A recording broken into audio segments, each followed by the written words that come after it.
Hi, Dougie Bird from Doug Tackle World here in the Gold Coast to talk to you about our estuary fishing and beach fishing over the next couple of days on the 8th and 9th of May, Mother's Day on Sunday. Great day. Enjoy it with your mum or your wife's out on the water, and have a great time because it's going to be a fantastic day on Sunday. A bit of warmth, around about 24 degrees, light winds, swells dropping off a bit, and fantastic time to take the girls out on the water. So I would recommend this weekend, first I'll tell you what's happening to the fish. So fish-wise, the seaway's been fishing not too bad. The jewies are only small, but there's plenty of jew in the seaway, but a lot of little ones, like sort of 60, 70 centimetre size. The odd jack still, plenty of bream, plenty of good flathead, and the odd tailor as well.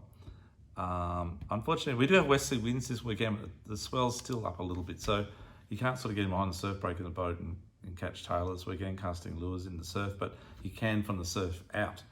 So maybe it's a good call, go down to the beach, find a good gutter, and cast a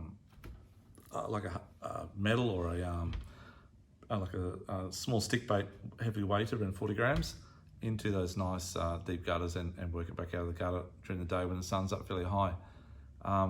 Plenty of whiting around. The whiting around the sandbanks, around the Broadwater, Wave Break Island, all the way down to towards the Gold Coast Bridge at Sundale there, and then back the other way up around Crab Island, further up around the banks there, sort of over the west side near North Curragee campground. North Curragee campground. And those banks in front of there is not too bad as well, which is sort of the northern side of Crab Island. There's some good whiting through that area. You want yavies or you want worms?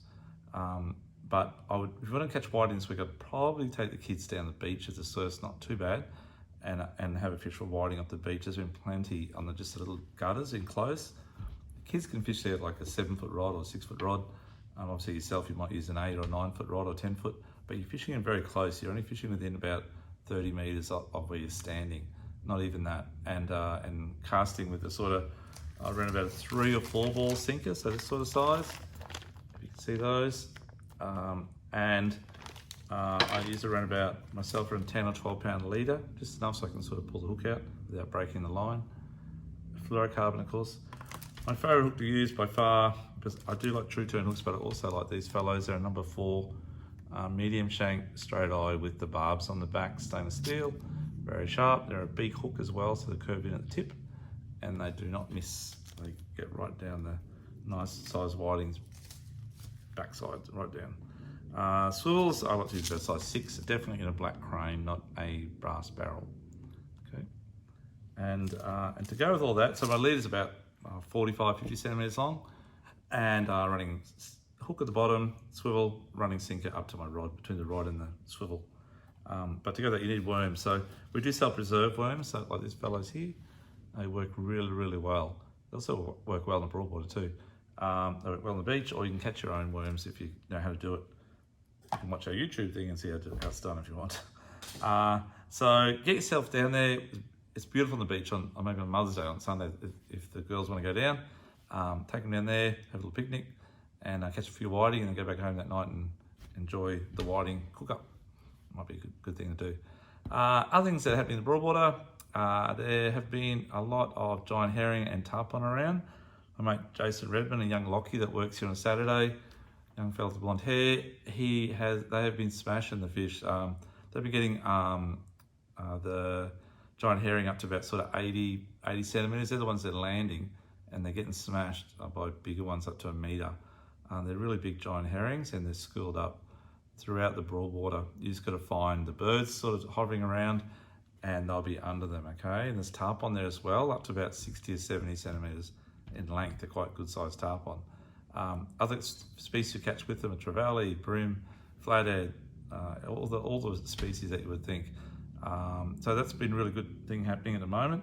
The other thing too is just like vibing the bottom with small soft vibes, or ZX40s in the Eco Gears, and just the main channel all the way down from Runaway Bay to the Seaway, or along the back channel, and just hopping the bottom, just slow lifting it and just drifting with the current. You'll catch flathead, you'll catch bream, you'll catch trevally, you'll catch flounder, probably even arrow squid they're starting now as well. It's quite a good productive day out there and good fun. You can even get whiting as well, by the way, as well, sorry, and give that a shot. Other than that, a few muddies up at Pimpamar River, up the Coombar Creek and Saltwater Creek, and there's a few sand crabs at night time around sort of east and west side of Sovereign and Efferon Islands. Okay, give that a go as well. Keep it on your pots. In the canals themselves, yeah, like the odd jack. It's not really happening like it was. As the pressure's low at the moment. The barometer reading, and also it's just getting colder. The water's getting colder. You can feel it straight away. And up the rivers, it gets colder before it gets colder around the seaway. So it sort of goes a reverse roll. So in summer we get hotter up the rivers, and in winter we get colder up the rivers because it's a small area and it gets cooler quicker. And you're not getting that clean, warm water coming from the ocean. So it's the complete opposite to summer. Yeah, so anyhow, maybe give that a go. There's a few trevally around up the river as well. And I would dare think that the Hinds has pretty well stopped flowing at the moment. So over the spillway, so you might be able to chase a few whiting up the river around the council chambers. Good tides this weekend too, by the way. Fish that run out tide after dark. Okay. That's probably it for the broadwater, I think. I'll give that a go. Beaches wise, sorry, we talked about whiting, but there's a few tail around too. Definitely speaking to a lady customer the other day, she got some on lures actually, spun a couple on lures down the beach, good on her, and definitely great to see. So maybe worth spinning those gutters along the beaches where you can find a good gutter, which we spoke about earlier. And then the other thing to do would be obviously fish for whiting and try for darts, plenty of dart around the broadwater as well, around the beaches, sorry, and the broadwater actually at the end of the north the seaway wall on the north side of Estuary. Definitely some good data around there if you cast little lures around the rocks, okay, and they get tail there as well, and trevally. Yeah, plenty happening, so go give it a go, and until next week, good luck. Thank you very much. Thank you for Douglas.